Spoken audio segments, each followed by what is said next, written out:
I want to have a conversation with somebody who has been active in the circle of professionals in this country all the way back to the early 90s, when we have the concerned professionals that stood up for the interest of democracy even during military rule.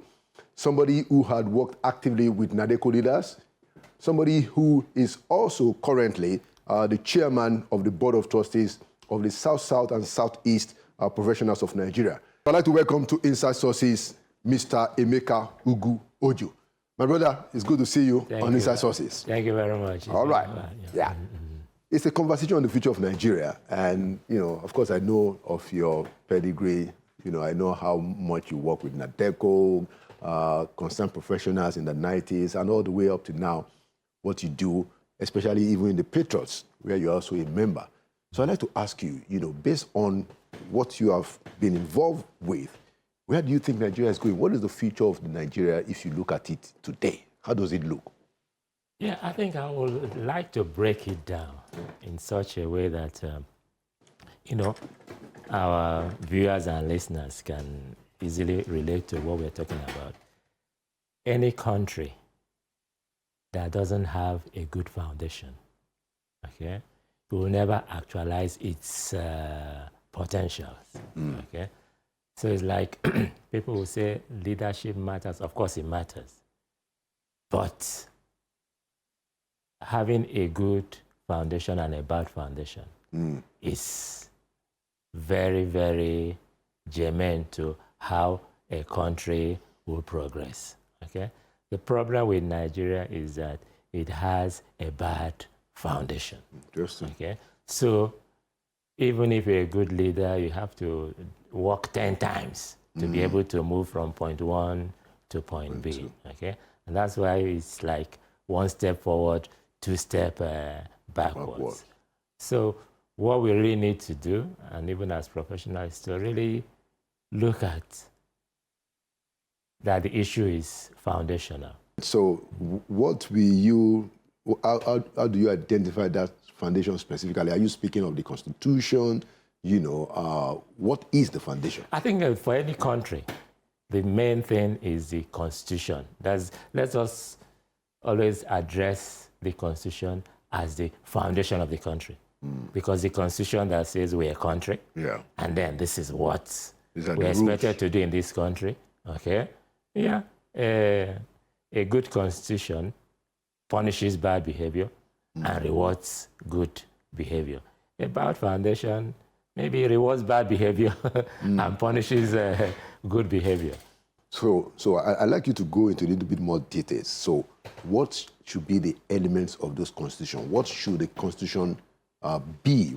What are the components of a good Constitution, which would then be a good foundation that Nigeria needs to have? I think when you start from the base, like I tried to break it down, a good foundation of the Constitution, something that everybody sees that it rewards good behavior and punishes bad behavior. Right. So you now start looking at, you know, what are these good behavior, what are these bad behavior. So then that helps with the Constitution you're going to have. But let me just look at two things that is bothering Nigeria, okay? And that is the structure of governance and the policing of Nigeria, okay? In the area of security, because right now it's said, now we operate a presidential system of government. A presidential system of government is not good for Nigeria. Why? Because of the Constitution of Nigeria. That's why people forget that our first constitution, which is a parliamentary system of government, did not come out from the sky. It's our founding fathers looked at how Nigeria is, and we're able to come up with a constitution and say, yeah, you know what, parliamentary system, people who are from diverse backgrounds, it is what is suited the country. And it really worked well. The only problem is that the military boys who had the coup in '66, okay, well, I say they were hot-headed. They didn't factor in that systems, you know, you grow, okay? And then you correct certain things and not destroying it.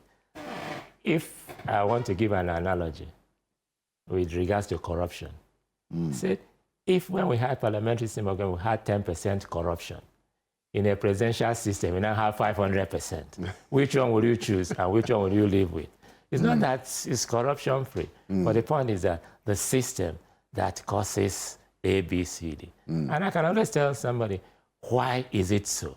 Why is a parliamentary system of government less prone to corruption than a presidential system of government? I say, hey, for crying out loud, do you know what it costs you to become a president in Nigeria today? It's in billions. True. And it has to come from somewhere, which is your pocket or this thing, okay? People are not going to give it to you the way we are. What does that mean? The same thing if you want to be governor. We know the result. But in a parliamentary system of government, any politician, the most you spend is for your parliamentary seat. Which is from your own constituency. Only your constituency. That's where you're campaigning from.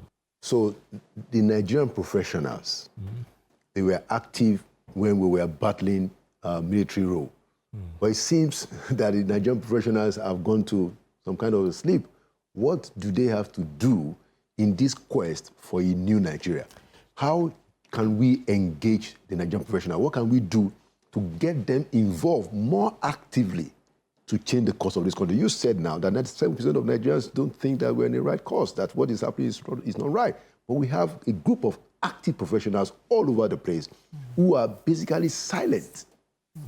I think I'll put it in such a way. I mean, that one was concerned professional, but now we're talking about professionals holistically. So you'll be looking at MBA, ICANN, ANAN, you know, Society of Engineers, and so on and so forth. Yeah. Okay, that's part of the things we're doing. That let us now focus on how do we have a good foundation for Nigeria as professionals.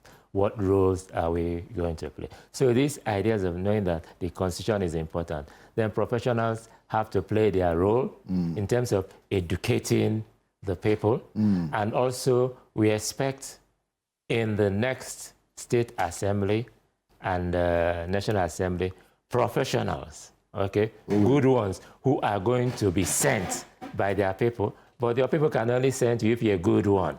Okay, not because you're an engineer or you're a lawyer, or you're somebody who doesn't see white and call it black, and it's part-time, or collect money from your clients and don't do anything. So they know the good ones, okay? I say, yeah, you are going to go and represent us, but they have to be, right now, their activeness should be in terms of sensitization, mobilizing, say, we can do this in this way, okay?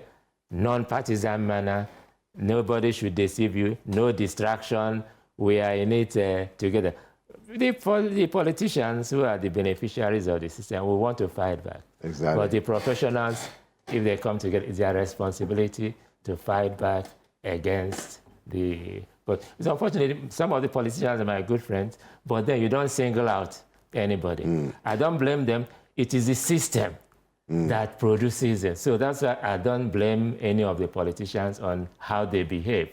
You have to dismantle that system so that, you know, if you have garbage, you have garbage out, okay? So the important thing is to now put in a system that will ensure that we can select good people to be in different places. That's the bottom line, because when you have that, it solves half of the problem. Yeah. Thank you so much, Mr. Emeka Ugwu-Oju, for coming to Inside Sources.